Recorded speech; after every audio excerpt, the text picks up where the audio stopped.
बिस्मिल्लाहिर्रहमानिर्रहीम। अस्सलामु अलैकुम वरहमतुल्लाहि वबरकातुहू। इस्लामियात जमात अव्वल में खुश आमदीद।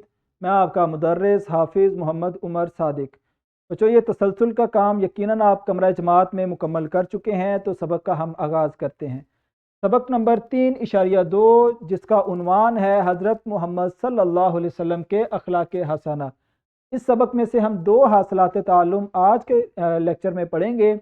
नंबर 1, नबी करीम सल्लल्लाहु अलैहि वसल्लम के खुल्क़ अज़ीम के बारे में जान सकें। नंबर 2, नबी करीम सल्लल्लाहु अलैहि वसल्लम के खुल्क़ अज़ीम को जान कर जज्बा मोहब्बत रसूल सल्लल्लाहु अलैहि वसल्लम पैदा कर सकें। तो ये दो हासिलात ताल्लुम इंशाअल्लाह हम मुकम्मल करेंगे। नबी करीम सल्लल्लाहु अलैहि वसल्लम के खुल्क़ अज़ीम। हमारे प्यारे नबी सल्लल्लाहु अलैहि वसल्लम आला अखलाक के मालिक थे। आला मतलब बुलंद, सबसे अच्छे अखलाक के मालिक थे।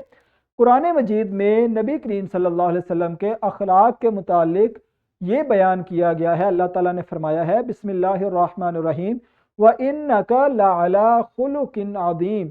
तर्जुमा, और बेशक आप सल्लल्लाहु अलैहि वसल्लम अखलाक के आला मर्तबे पर हैं, यानी अखलाक का जो सबसे बुलंद मर्तबा है उस पर आप सल्लल्लाहु अलैहि वसल्लम फाइज हैं। सय्यदा आयशा रज़ी अल्लाह ताला अन्हा बयान करती हैं कि नबी करीम सल्लल्लाहु अलैहि वसल्लम का अखलाक बिल्कुल कुरान मजीद के मुताबिक था। अखलाक से मुराद बहुत सारी चीज़ें होती हैं, बोल चाल भी है, सीरत भी है, तरीक़ाकार भी है, आमाल भी हैं, किरदार भी हैं। तो गोया कि नबी सल्लल्लाहु अलैहि वसल्लम की पूरी ज़िंदगी कुरान मजीद के मुताबिक थी। आप सल्लल्लाहु अलैहि वसल्लम हमेशा सच बोलते थे। लोग आप सल्लल्लाहु अलैहि वसल्लम को सादिक यानी सच्चा कहते थे। इसी तरह आप सल्लल्लाहु अलैहि वसल्लम को लोग अमीन भी कहते थे।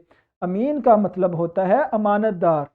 तो बच्चों, ये सबक का इक्तबास है जिसको आज के लेक्चर में हमने मुकम्मल किया है।